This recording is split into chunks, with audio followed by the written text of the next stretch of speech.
하나님, 주일 오후에도 하나님의 은혜 가운데 예배하게 하시니 감사를 드립니다.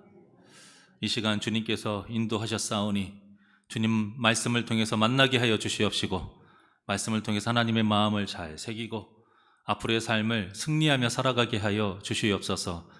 피곤한 몸을 깨워 주시옵시고, 영의 눈을 뜨게 하여 주시옵시고, 악한 것 틈타지 못하게 하여 주시옵시고, 오직 하나님의 것 바라보며 위의 것을 생각하며 땅의 것을 생각하지 아니하는 영적인 삶을 살게 하여 주시옵소서. 감사하며 예수님의 이름으로 기도합나이다. 아멘. 할렐루야. 우리 옆 사람과 인사하실까요? 예수 안에서 사랑합니다.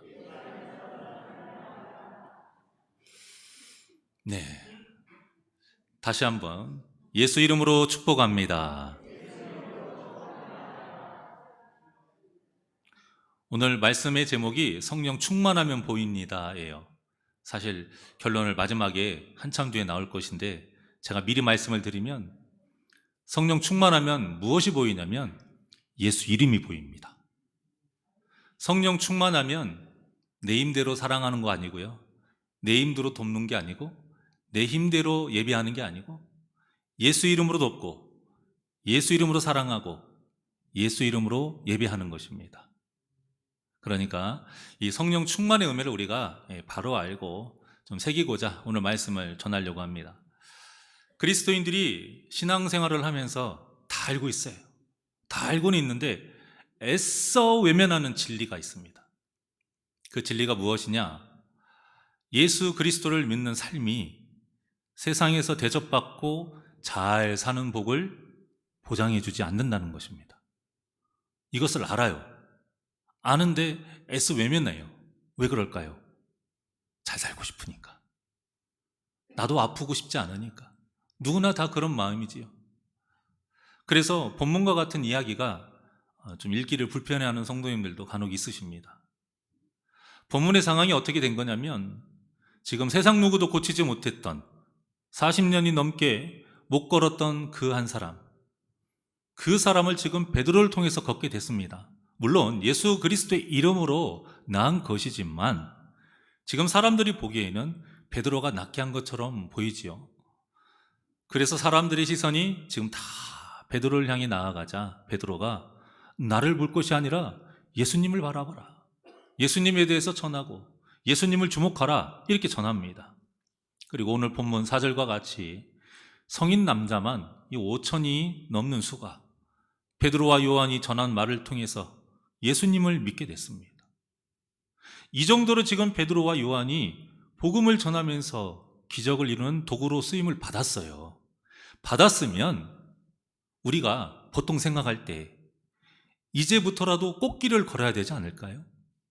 아니, 꽃길은 둘째 치더라도 최소한 억울한 일은 당하면 안 되지 않을까요? 이게 보통 일반적인 생각이잖아요. 하나님께 칭찬받은 일을 했어요. 누구도 하지 못하는 그 기적의 도구로 쓰임을 받았어요.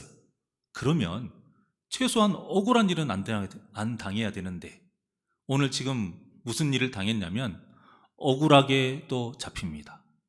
억울하게 사내들인 공회가 열려서 또 예수님과 똑같은 그런 재판을 받게 됩니다. 근데 이런 일들이 성경에 참 많이 기록되어 있어요. 엘리야가 바알 선지자 450명하고 갈멜산에서 기도 대결을 펼치잖아요. 참 역사의 길이 남을 만한 엄청난 일이었어요. 자, 그때 3년 동안 비가 오지 않았는데 하루 종일 자신의 몸을 자해하면서까지 제사를 드렸던 그 바알 선지자 450명, 아무리 제사를 드려도 비가 안 왔어요. 그런데 엘리야가 혼자의 몸으로 제단을 쌓고 그 주위를 도랑을 파고 물을 가득하게 부었음에도 하늘에서 무엇이 내렸습니까? 불이 내렸잖아요. 불이 내려서 승리했습니다. 그리고 비가 내려요. 영적인 전쟁에서 승리했습니다. 누가 봐도 엘리야가 이겼고 누가 봐도 하나님이 승리했어요. 그렇다면 이겼으니까 승리의 기쁨을 맛봐야죠. 인정을 받아야죠. 패배한 사람들이 승리한 사람한테 굴복해야죠. 그게 당연한 거 아닙니까? 엘리야에게는 아니어도 최소한 승리의 주역이신 우리 하나님께 그들이 다 모두 무릎을 꿇어야죠. 그런데 현실은 그러지 않아요. 현실은 어떻겠습니까? 기가 꺾여야 할 이세벨이 도끼가 잔뜩 올랐어요. 그래서 엘리야를 내가 꼭 죽이겠노라. 완전 도끼가 오르니까 엘리야가 승전가를 부른 것이 아니라 도망갑니다. 도망가면서 탄식의 소리를 질러요. 열왕기상 19장 4절의 말씀입니다. 다 같이 시작. 자기 자신은 광야로 들어가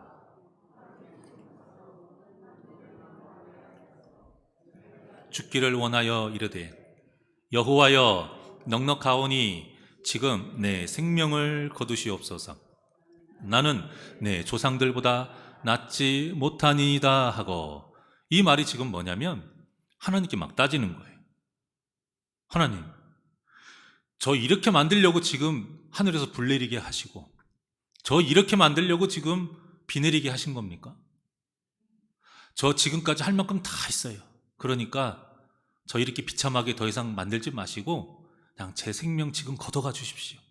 지금 이렇게 말을 하고 있는 거예요. 너무 억울해서 지금 하나님께 원망하고 있는 겁니다.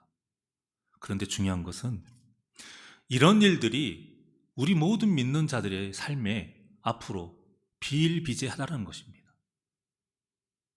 물론 하나님께 충성했을 때 하나님께서 때로는 물질의 복을 주시기도 하고 병을 고쳐주시기도 하고 높은 권자에 앉히시기도 합니다. 이런 세상의 복을 아예 안 주시는 건 아니에요. 하지만 모든 일에 이렇게 반드시 주시는 게 아니라는 겁니다. 믿음에 대한 보상으로 반드시 이렇게 주시지 않고 순종에 대한 보상으로 우리 삶에 더 나은 삶을 보장해 주시지 않는다는 겁니다. 이것을 우리가 바로 알고 있어야 돼요.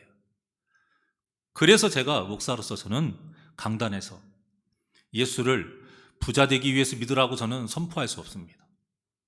저는 예수를 병이 낫고 이 땅에서 잘 되기 위해서 믿으라고 저는 절대 선포할 수 없습니다. 그리고 우리 성도님들 또한도 그런 말씀을 아예 기대하지 마셔야 돼요. 왜냐? 하나님의 마음이 아니기 때문입니다. 그래서 하나님께서 성경에 그렇게 곳곳에 기록해 놓으신 거예요. 하나님의 마음이 성경 곳곳에 있는데 오늘 하나만 잘 알고 있는 한 말씀만 한번 보도록 하죠. 요한복음 3장 16절의 말씀입니다. 다 같이 시작. 하나님이 세상을 이처럼 사랑하사 독생자를 주셨으니 이는 그를 믿는 자마다 멸망하지 않고 영생을 얻게 하려 하심이라. 아멘. 이 말씀을 믿으십니까? 이 말씀을 믿으신다면 여러분 앞길에 가시밭길이 펼쳐져 있어도 가실 것입니까? 감사합니다. 아멘이 줄어들 줄 알았는데 제 예상을 벗어나서 가야 합니다. 여러분들이 원하는 병이 고쳐지지 않고 여러분들이 원하는 자녀들이 좀 잘 되지 않아도 여러분 이 말씀을 붙들고 믿음의 길, 구원의 길 끝까지 걸어가실 겁니까? 걸어가셔야 합니다. 하나님께서 우리를 사랑하셔서 예수님을 이 땅에 보내주셨어요. 그리고 그 값진 보혈을 흘리게 해주셨는데 그 보혈의 값으로 우리를 어떻게 되기를 바라셨느냐? 이 말씀과 같이 영생이에요. 영생. 우리가 믿고 우리가 순종함으로 우리가 어떻게 되기를 바라시느냐? 죄로 인해 멸망당하지 않고 영생을 얻게 하기 위한 것입니다.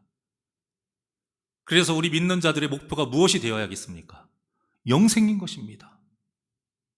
그런데 마귀가 우리를 그렇게 살도록 내버려 두질 않아요.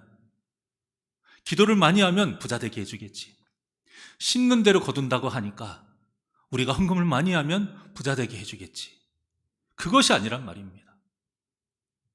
심는 대로 거둔다라는 것은 꼭 그렇게 내가 일을 줬을 때 일을 주시고 이런 것이 아닙니다. 나의 이 믿음의 값을 하나님께서 반드시 기억하시고 보응해 주신다는 뜻입니다, 여러분. 세상의 계산의 방식대로 절대 하나님의 말씀을 나름대로 이해하고 받아들이지 않길 원합니다.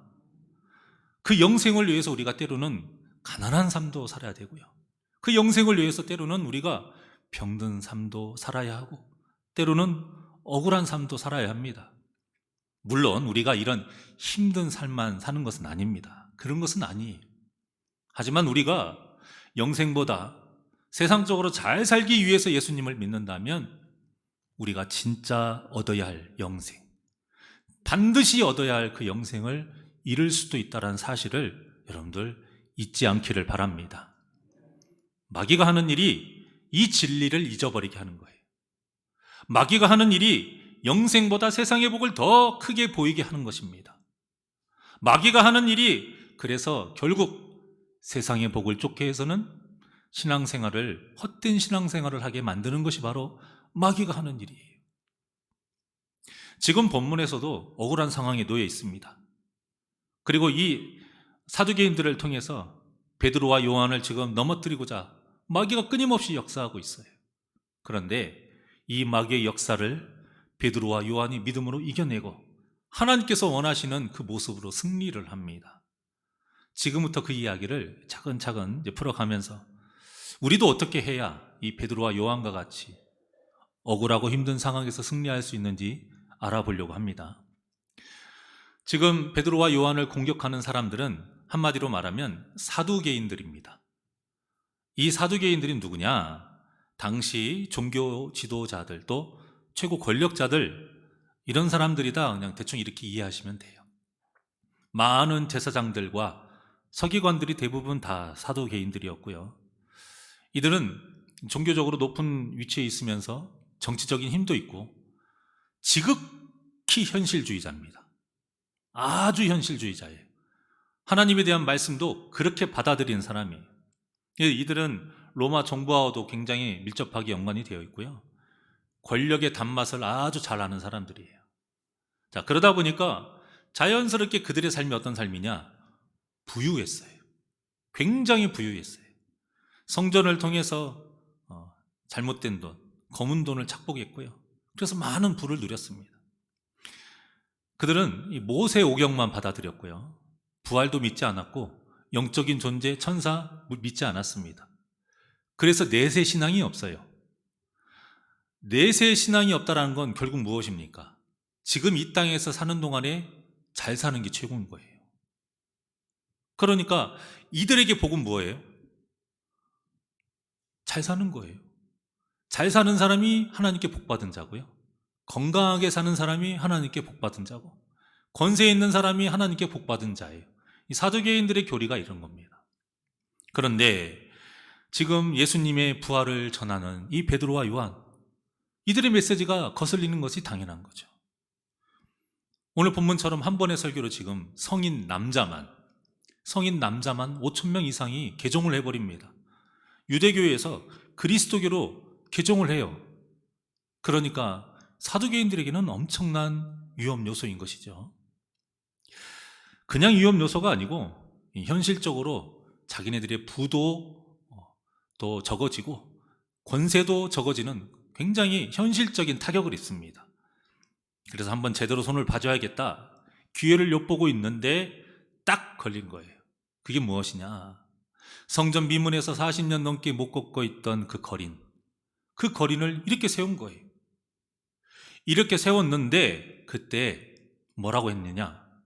거기서 끝난 것이 아니라 베드로가 말씀을 전했잖아요. 예수님을 죽이라고 판결한 것이 죄라고 말했어요. 또 그 죽은 예수님이 3일 만에 부활했다라고 또 전한 것입니다. 그래서 사두개인들이 성전 관리인들을 시켜서 현장에서 체포를 한 거예요. 그런데 잡은 때가 마침 날이 저물었어요. 이 레위기법에 보면 날이 저물면 재판을 하면 안 됩니다. 그래서 이튿날에 할 수 없이 날이 밝은 후에 신문을 하게 되는데, 그때 참석한 사람들이 6절에 사람들을 보니까 예수님을 십자가에 못 박으려고 했을 때 그때 사내들인 공회에 모였던 사람들이 다 모인 거예요. 그런데 그들이 신문하는 내용이 아주 중요합니다. 신문하고 무슨 내용으로 신문을 했는가? 자, 7절의 말씀을 다 같이 합독합니다. 시작.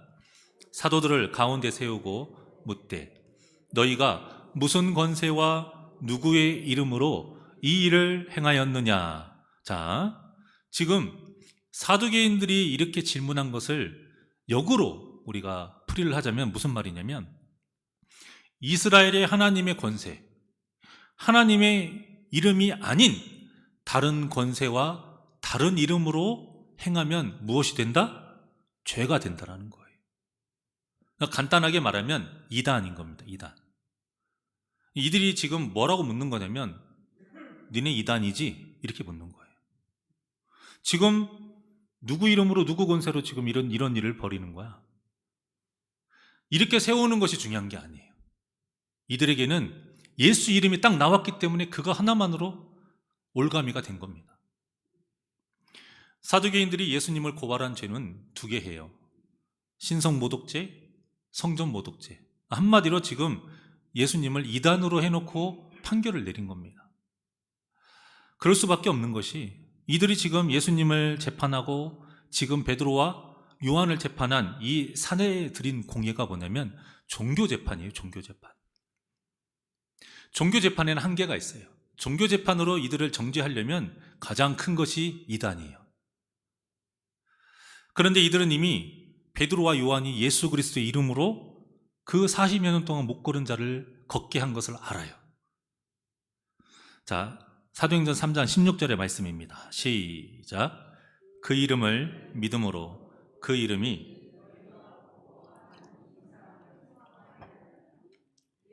말미암아 난 믿음이 너희 모든 사람 앞에서 이같이 완전히 낫게 하였느니라. 아멘. 지금 뭐라고 했습니까? 예수 이름으로 나왔다 이거예요. 예수 권세로 나왔다 이겁니다.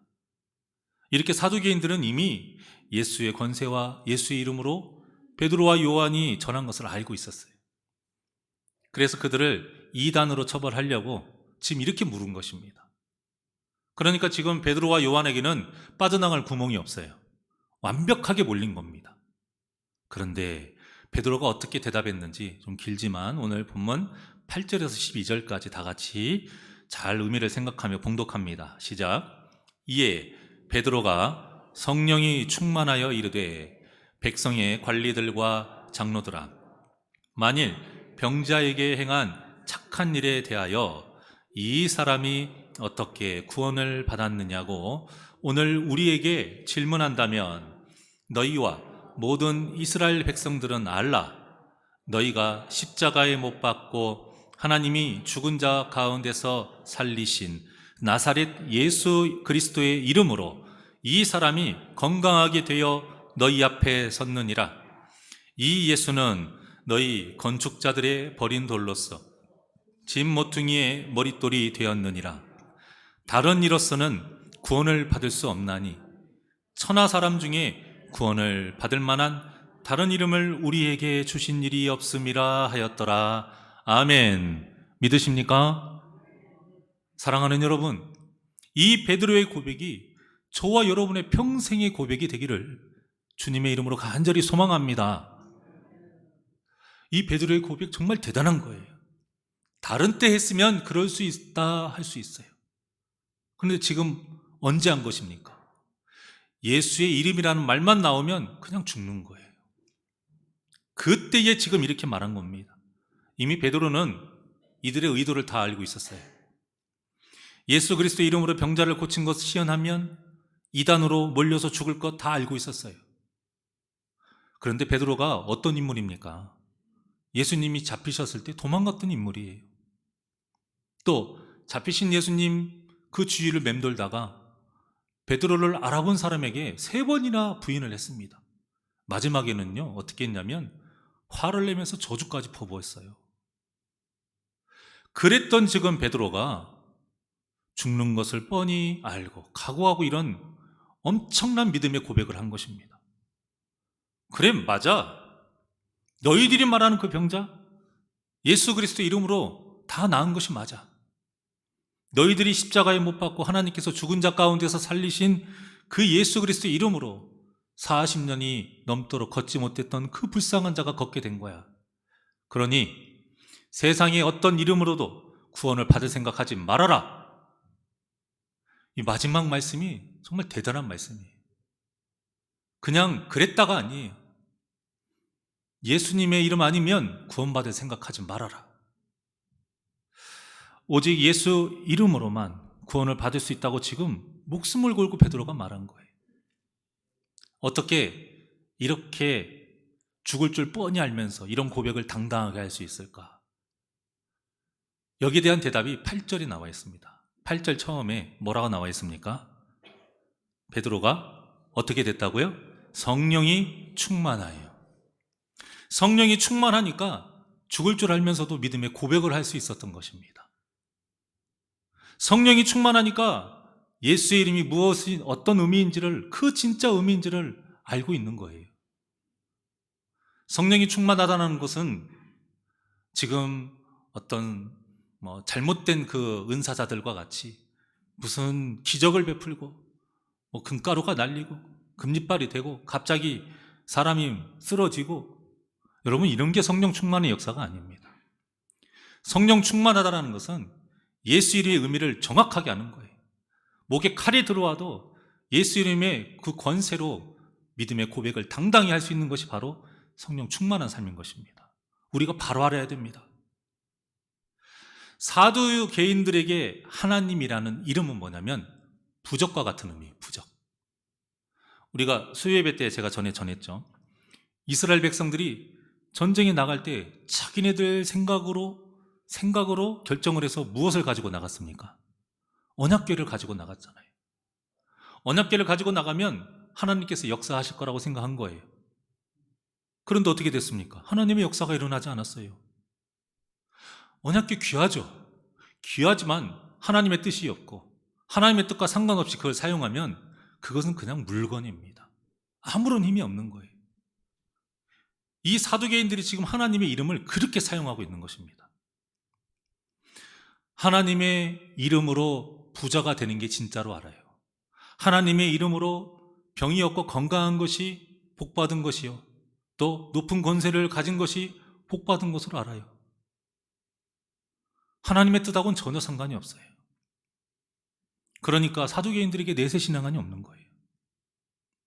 그런데 베드로가 지금 뭐라고 합니까? 예수 그리스도의 그 삶을 전하면서 예수 그리스도의 이름이 얼마나 귀한 것인지 지금 전하고 있는데 이해를 못해요. 사두개인들은 절대 이해할 수가 없어요. 자기네들 입장에서는 복받은 자는 그렇게 죽으면 안 돼요. 자기들 입장에서 복받았다라면 왕이라면서요.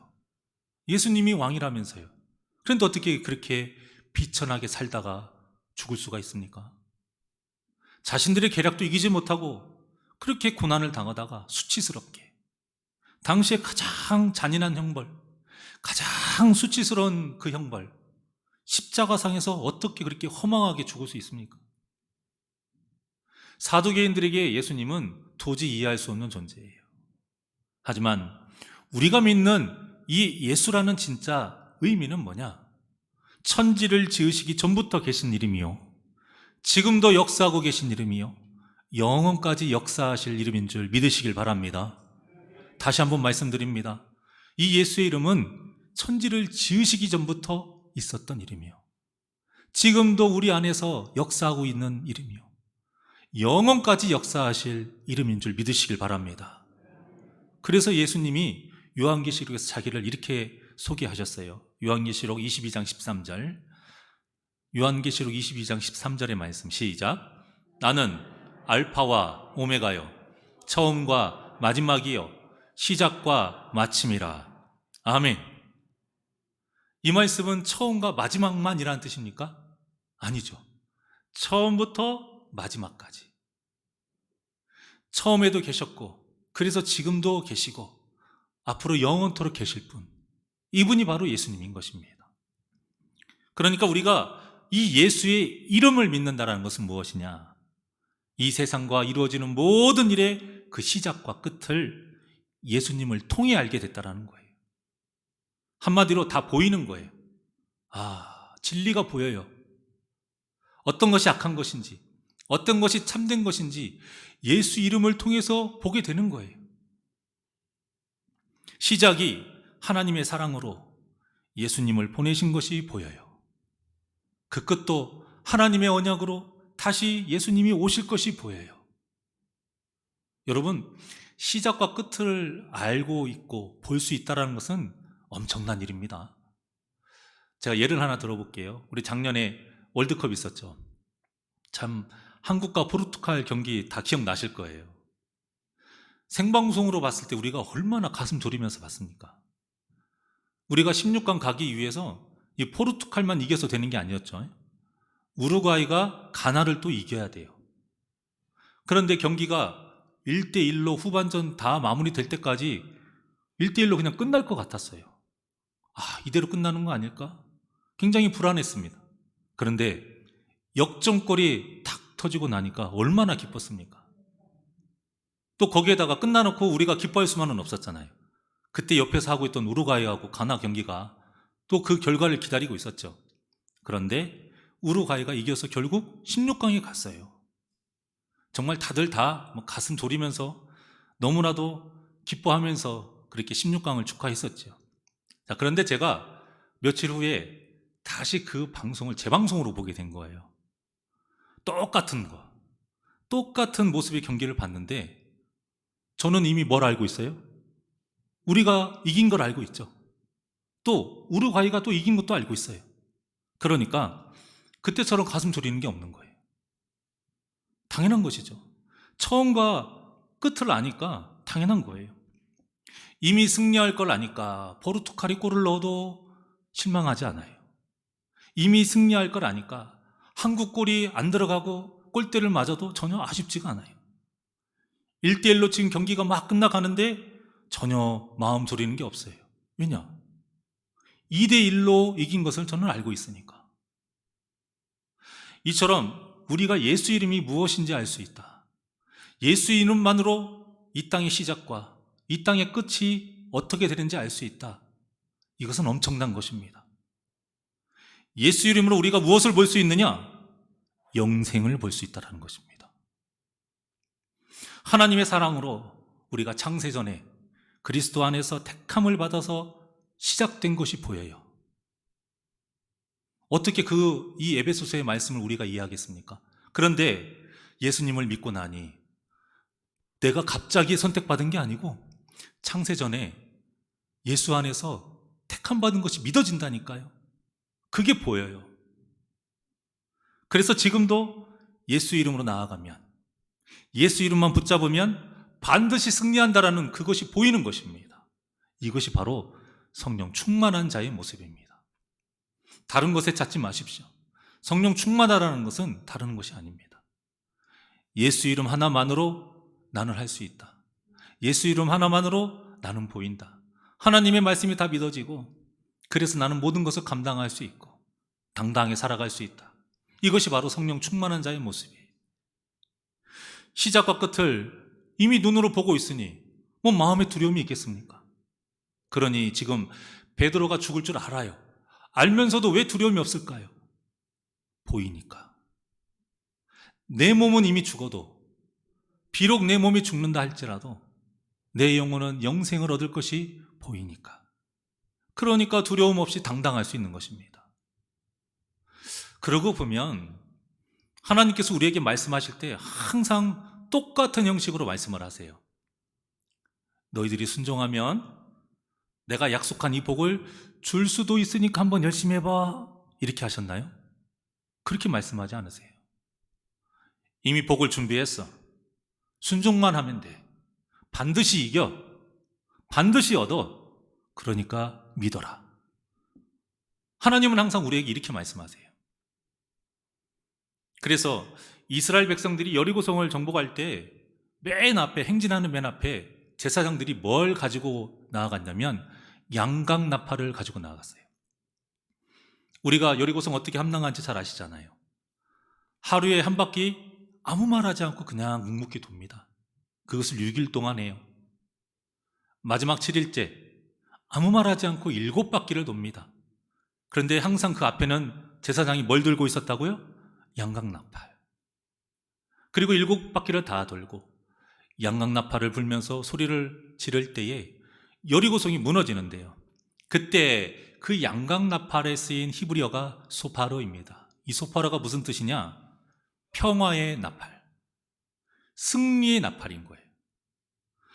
그러니까 이들이 지금 양강나팔을 앞에 세우고 첫째 날부터 돌았다는 것은 무슨 뜻이냐면 하나님께서 이미 주셨다는 거예요. 이미 승리가 보장됐다는 거예요. 그래서 양강나팔을 가지고 걷게 하신 것입니다.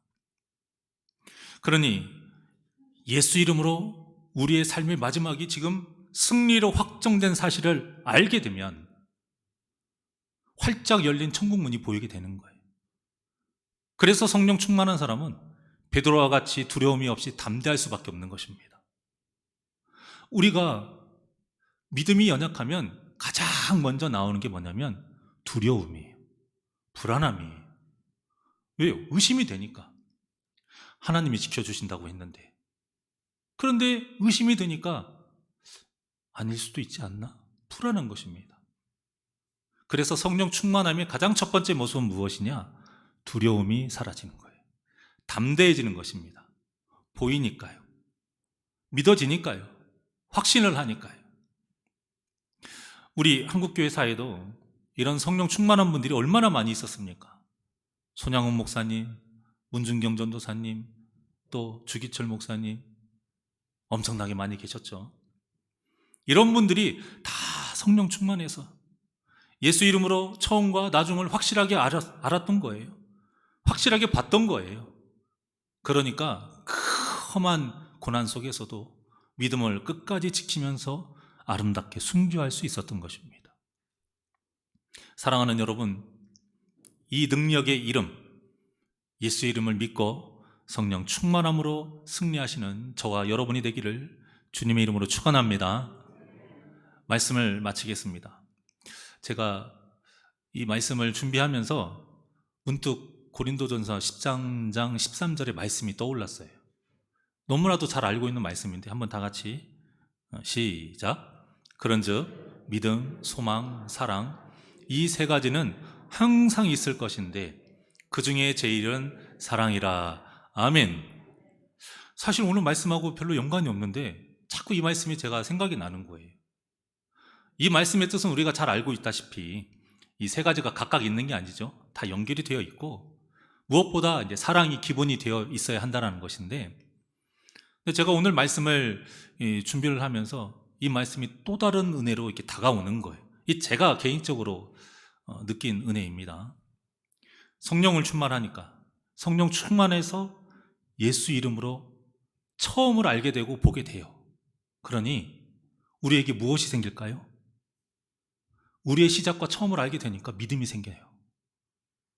그리고 성령 충만해서 예수 이름으로 나중을 보게 돼요. 우리에게 열린 문이 보이고 우리의 영생의 그 길이 보여요. 그러니까 하나님 나라에 대한 무엇이 생길까요? 소망이 생기게 되는 거예요.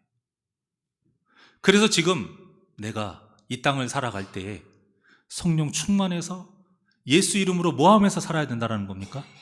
사랑하면서 살아야 한다는 거예요. 성령 충만하게 되고 예수 이름으로 믿음과 소망과 사랑이 보이게 되는 겁니다. 그 믿음과 소망과 사랑의 삶을 살게 되는 거예요. 하나님이 우리를 사랑하셔서 이 땅에 예수님을 보내신 것 같이 우리도 이 귀한 사랑을 받은 자답게 이 세상 사람들을 사랑하며 복음을 전해서 우리 교회, 이 새날교회 많은 영혼들이 모여 같이 구원의 길을 걸어가기를 주님의 이름으로 간절히 축원합니다. 이 시간 예수의 이름으로 하나님께 찬양하겠습니다.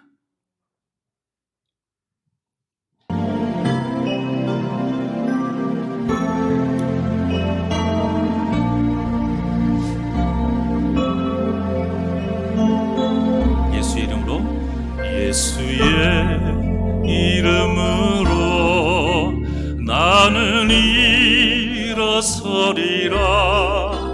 주가 주신 능력으로 나는 일어서리라. 원수가 날 향해 와도 쓰러지지 않으리. 주가 주신 능력으로, 주가 주신 능력으로, 주가 주신 능력으로 일어서 두 손을 가슴에 얹고 고백합니다. 원수가 날 향해 와도 쓰러지지 않으리. 주가 주신 능력으로, 주가 주신 능력으로, 주가 주신 능력으로 일어서리. 예수의 이름으로 나는 일어서리라. 주가 주신 능력으로 나는 일어서리라. 원수가 날 향해 와도 쓰러지지 않으리. 주가 주신 능력으로, 주가 주신 능력으로, 주가 주신 능력으로 일어서리. 원수가 날 향해 와도 쓰러지지 않으리. 주가 주신 능력으로, 주가 주신 능력으로, 주가 주신 능력으로 일어서리.